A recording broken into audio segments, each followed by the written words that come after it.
बाबूजी कितना गलती काम के लिए बड़े भैया के पढ़ा के फौज में नौकरी में भेज दिल बन जा, हमरा के ना भेज लें जा, हमरा के घर रख लो जा खाए बनाए करती। हमरो बड़ी मन कर लगे फौज में जैती। कितना बढ़िया लागल जब भैया फौज के ड्रेस पहने ला। काश कि हमू जाके सीमा पे लड़ती, लेकिन माई बाबू हमारे बाबूजी एकदम पढ़े जा ही ना दिलन। आज के डेट में भी लड़की के निगम आगे बढ़े देते, गांव समाज भी आगे लगे निगम लड़की को बढ़े देते। कितना बढ़िया लगेला जब भैया फौज में आवेला उनसे फौज के ड्रेस पहन के, कितना बढ़िया लगेला। कितना लोग आदमी बड़ाई करेला कि तार भाई एगो फौज के नौकरी में बाड़न। जरा नहीं अच्छा भैया के ड्रेस पहन बड़ा सुंदर लगेला। भैया जो आवेला तो बड़ा सुंदर लगेला। वाह कितना अच्छा लगता भैया के वर्दी। काश के हमरो शरीर पे वर्दी चढ़ी और हमू जाके एगो सीमा पे हमू एगो बेटी के फर्ज निभाती और लड़ती सीमा पे। बड़ा बढ़िया होता भैया के ड्रेस पहन ले। भैया बोलिए तो ना लेकिन बिना पूछले भैया से कैसे हम वर्दी पहन सकी ना। पहन के देखा था नहीं भैया ये तो मना ले, भैया से बोल ले।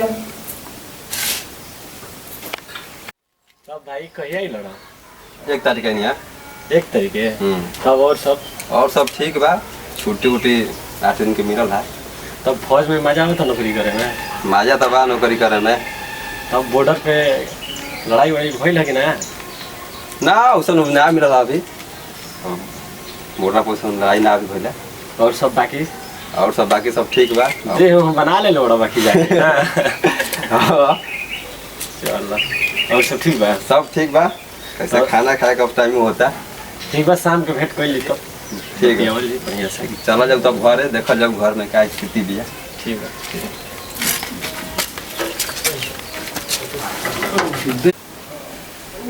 अरे वाह कितना बढ़िया लगता है हम लोग वर्दी।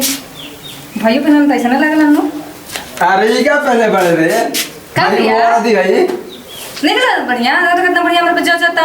अच्छा तो लागता तार पे बड़ा बढ़िया जचेला। हमारा बजट चला तार पे तो खूब बढ़िया जचेला। हमरा भी जचा देखा तो कितना बढ़िया लागत नहीं हम वर्दी। पूरा अच्छा लागता। टोपी लगाइबे तो और अच्छा लगी। भैया हमरो बड़ी शौक करला आज जाके। हां आप कैसा लागत नहीं बताओ? एकदम मस्त सलूट दे। महिला दिनो एकदम सलूट दे, अच्छा लगी टोपी पर। बाबूजी से तो निकाह ना जाए के हमरो के जाए बड़े मन करला। हमू जाके सीमा की लड़ाई बड़ी लड़ती।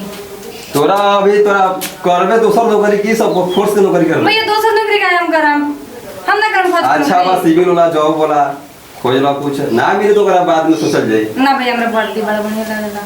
अरे वर्दी बढ़िया लागल। सुन तो वर्दी तो सबको क्या अच्छा लागला। भैया बाजी से बात कर, हम जाए तारा साथ हमू सीमा पे लड़म। ना तू कैसे कर दो हो? ना अभी ना बोल देनी तो ना भाई ना अड़ा भाई ये का हो कोई तो बाबूजी के ना मना सकला। तू जा सकला, हम ना जा सकी ना। ना आना पहले सिविल में देखला जैसे मास्टर हो गई ना हम ले देगा बैंक के हो गई ना। हम फौज में जाएं तो जाएं। वो हम सलाह ना दे।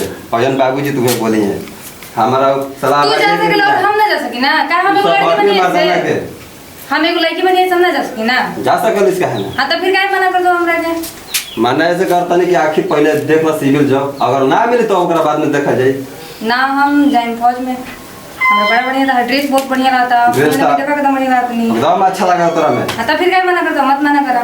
ड्रेस अच्छा लगा लेकिन जॉब तोरा खातिर अच्छा नहीं है। हमरा खातिर अच्छा बा। देखो कितना जंगल में ड्यूटी करे के पड़ेला, भूखे प्यासे हम रहे के सब कर ले। पे कहां से बाहर घर के बारे हम कर लेम ना भैया। तू मत हमें टेंशन ला। अरे ना हम सलाह ना दे एकदम ना। बैठा पे जा बैठा ना तो बैठा। बाजू से दूर आए तो हमरा के जाएगा। हमरा से बाजू से रात ले ला हमरा के जाएगा। वो हम सलाह ना दे।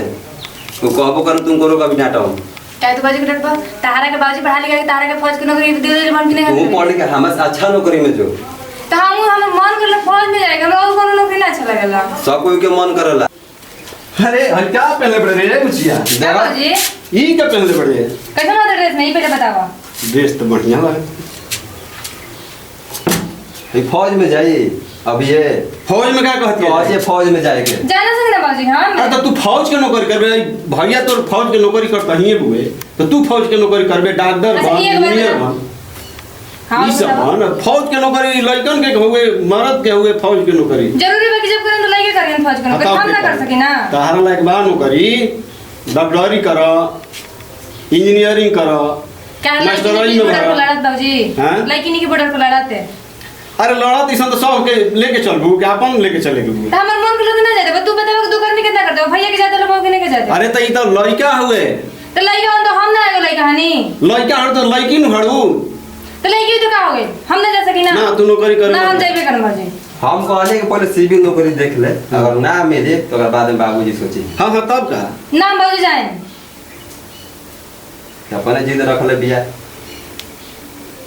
जाही के मन बा हाँ हम जाए भैया तो हमू जाए फौज के नौकरी लड़े बुढ़ा भैया ठीक है बात है देखत अब करो जब फौजे के नौकरी करे के इच्छा हुए ये करो नौकरी लगवा यो फौज के नौकरी चलाई गोली चलाई हाथ तो लाल तो अपने कर समझ में आई फौज के नौकरी इतना अथु बा ओमे ट्रेनिंग बहुत कठिन बा ओमे अब तू भैया बीच में काटा बाबूजी राजू को तू बीच में काटा ट्रेनिंग यार समझाइले बके बा समझाओ तनी अब समझाओ मत बाबूजी राजू बोनो तू चुपचाप रह